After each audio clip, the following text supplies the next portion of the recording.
Welcome to English Audio Stories. Here, you'll improve your English by listening to engaging stories, fairy tales, and fascinating tales from around the world. Sit back, relax, and let's dive into today's story.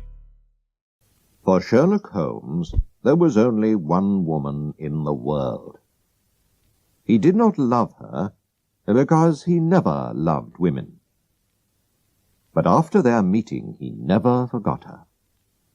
Her name was Irene Adler. One night in March, I visited my old friend at his home in Baker Street.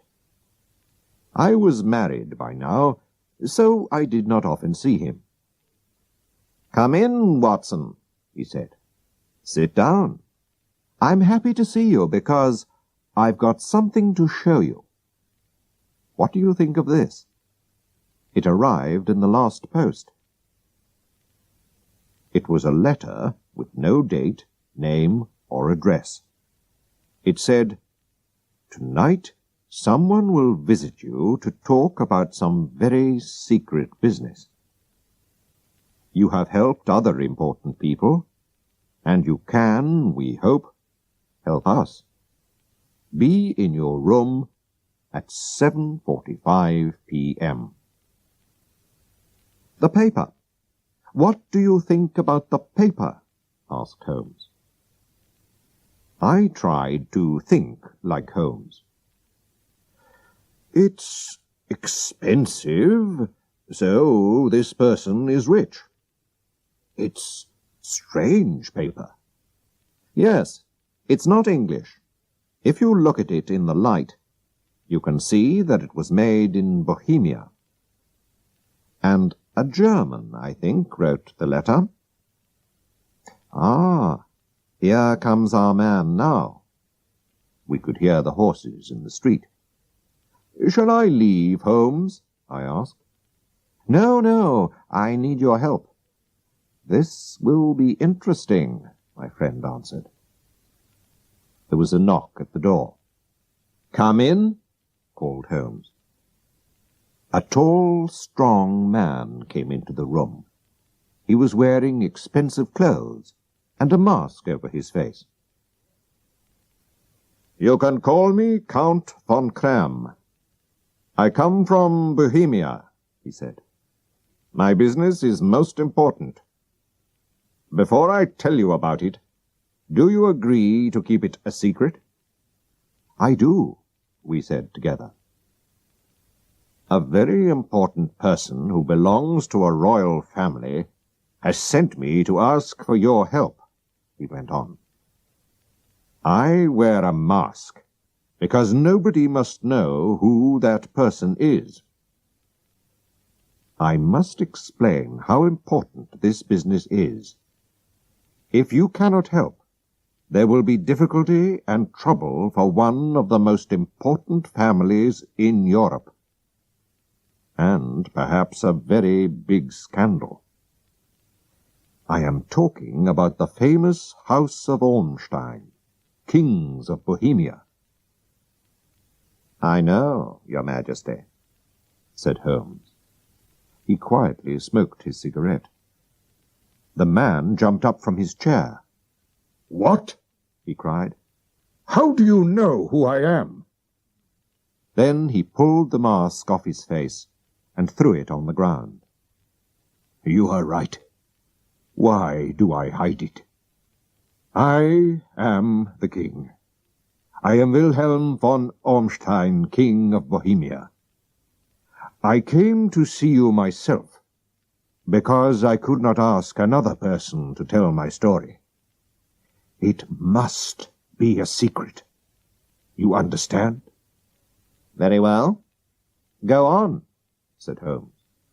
He closed his eyes and listened.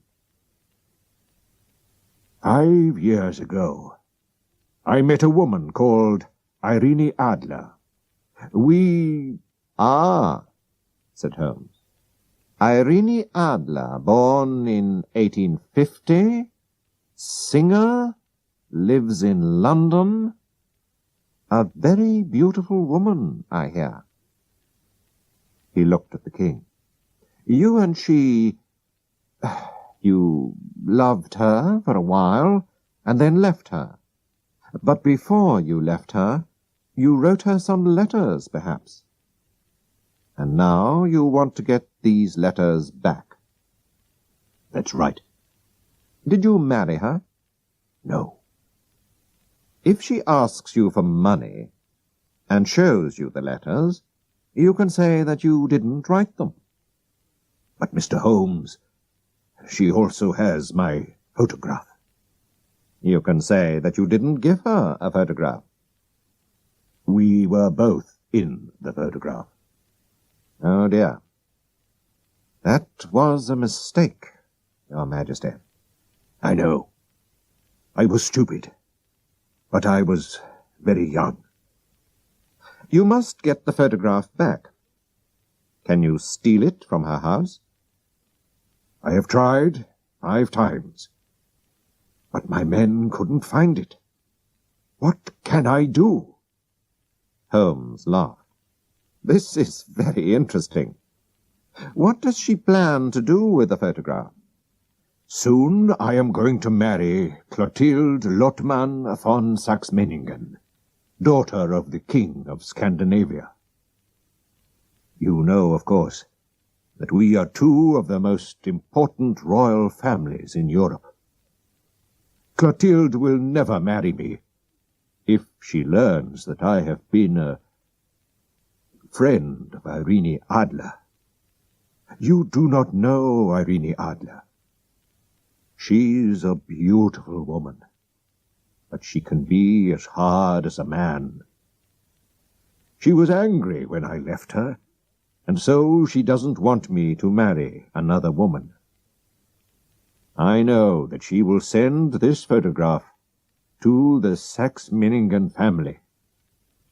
And then there will be a terrible scandal. We must find the photograph before she sends it. I am sure that we will find it, said Holmes. You are, of course, staying in London? I will write to you to tell you what happens. And the money? The king put a large, heavy bag on the table. I must have that photograph, he said. There is £1,000 here. If you need more, you must ask at once. The money is not important. And the young woman's address? Asked Holmes. Bryony Lodge, Serpentine Avenue, St. John's Wood, London. Good night, Your Majesty, said Holmes. I hope to have some good news for you soon. The king left, and Holmes turned to me. And good night, Watson. Please come back tomorrow at 3 o'clock in the afternoon. When I arrived the next day, Holmes was not there. So I waited in his room. At 4 o'clock the door opened, and a very strange servant came in. He wore old, dirty clothes, and I had to look very hard before I saw that it was my old friend. Holmes, I cried, where have you been? I've had a very good day, he replied with a smile. I've been outside Miss Irene Adler's house. Servants are always happy to talk, and so I have heard a lot about the young woman. For example, she has a good-looking man friend called Godfrey Norton, a lawyer who often visits her. Now, why? If he's her lawyer, perhaps she's already given him the photograph. But if he loves her, she won't show him the photograph. Most interesting, Holmes, I said. While I was there, Mr. Norton himself suddenly arrived. I watched them through the windows. When he left, he jumped into a taxi, "To the Church of St. Monica, as fast as you can," he shouted. 2 minutes later, Miss Adler ran out of her house, jumped into another taxi, and called, "To the Church of St. Monica, quickly." I couldn't miss this, Watson, so I jumped into a third taxi. When I arrived, I went into the church. Godfrey Norton looked round and saw me. "Thank God," he shouted. "Come here quickly." "Why?" I asked. "Come on, man, we need you." And so I helped Godfrey Norton to marry Irene Adler. They needed a witness, and a servant from the street was better than nobody. "So, she's married him. What shall we do now?" I asked. "Well, tonight, my dear Watson, I need your help." "Will you do what I ask? Without questions?" "Of course, Holmes, if you think that it's important," I answered. Later, we'll go to Bryony Lodge.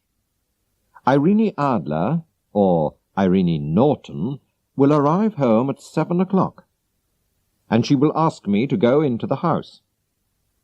You must wait outside near the sitting-room window, and when it opens, watch me inside. When I hold up my hand, throw this thing into the room and shout, "Fire!" I took the small thing out of his hand. "What is it, Holmes?" I asked. "It's a smoke stick. The room will very quickly be full of smoke. After that, wait for me at the corner of the street."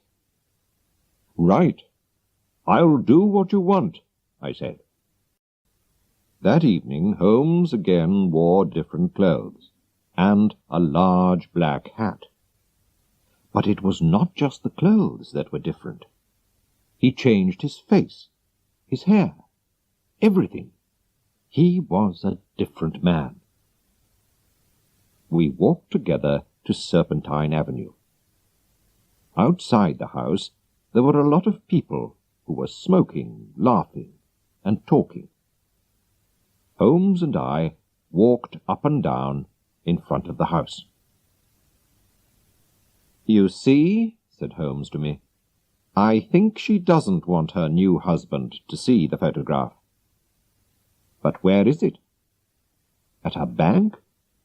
"No, women like to keep important things themselves. I'm sure it's in her house." "But the king's men tried to find it," I said. "Yes, but they didn't know where to look," said Holmes. "But how will you know?" I asked. "I won't look. She'll show me." "She'll have to." Just then a taxi arrived. One of the men in the street ran to open the door. Then another man pushed him. Other men were also pushing and shouting, and a fight began. Irene Norton was in the middle of it. But Sherlock Holmes ran to help her. Then suddenly he fell to the ground, with blood running down his face. Irene Norton hurried to her front door, but she looked back. "How kind of him to help me! Is the poor man hurt?" she called. "He's dead," cried some voices. "No, he's only hurt," cried others. "Bring him into the sitting-room," she said. Some people carried Holmes into the house. I waited outside the window and watched. I saw how beautiful Irene Norton was. Then Holmes put up his hand, and I threw the smoke stick into the room. Immediately the people in the street and in the house all began to shout "Fire!" very loudly. The house was full of smoke. I walked away, and 10 minutes later Holmes came to meet me. "Well done, Watson," he said. "Have you got the photograph?" I asked. "I know where it is." "She showed me," he answered. "But why did she show you?" "It's easy," he said, and laughed. "You saw all those people in the street? I paid them to help us. It wasn't a real fight, and the blood wasn't real. When people shout fire, a woman runs to the most important thing in her house, her baby, her gold, or a photograph. Mrs. Norton ran to find her photograph, which is in a cupboard in the sitting room. I saw it, but I did not take it. Tomorrow we will go to her house with the king. We'll go very early before she gets up. The king himself can take the photograph from the cupboard, and then we'll go." While Holmes was talking, we were walking home to Baker Street. When we arrived at my friend's house, a young man hurried past us and said, "Good night, Mr. Sherlock Holmes." "I've heard that voice before," said Holmes to me. He looked down the street. But who was it? The next day we went to Irene Norton's house with the king. An old servant opened the door. "Mr. Sherlock Holmes?" she asked, and smiled. "Yes," said my friend. He looked very surprised. "Mrs. Irene Norton and her husband left England this morning. They will never come back to this country." "What?"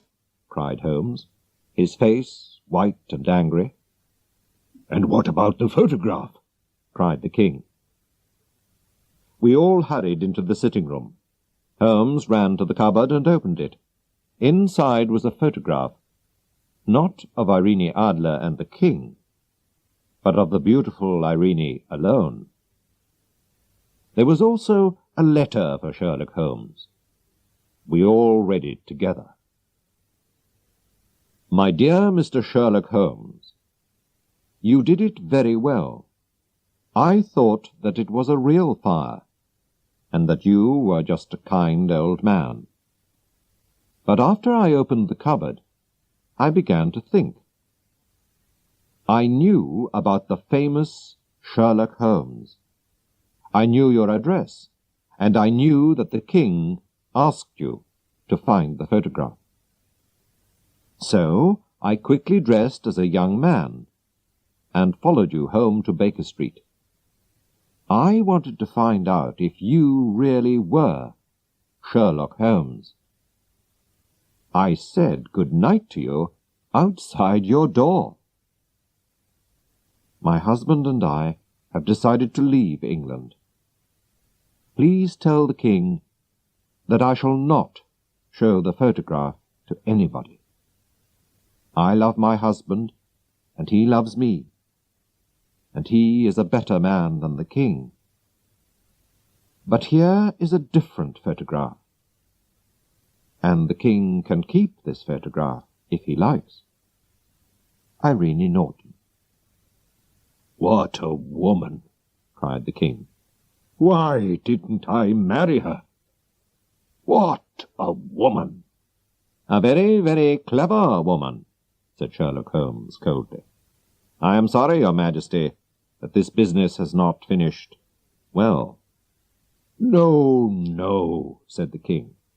"She writes that she will never show the photograph to anybody. I need nothing more than her word. There is no danger for me now. How can I thank you, dear Mr. Holmes?" "I would like just one thing, Your Majesty." "Tell me at once what it is," said the king. "This photograph." The king looked at him in surprise. "Irene's photograph?" he cried. "But of course, it is yours." And so There was no terrible scandal in the royal families of Europe, and Sherlock Holmes still has the photograph of the woman who was cleverer than he was.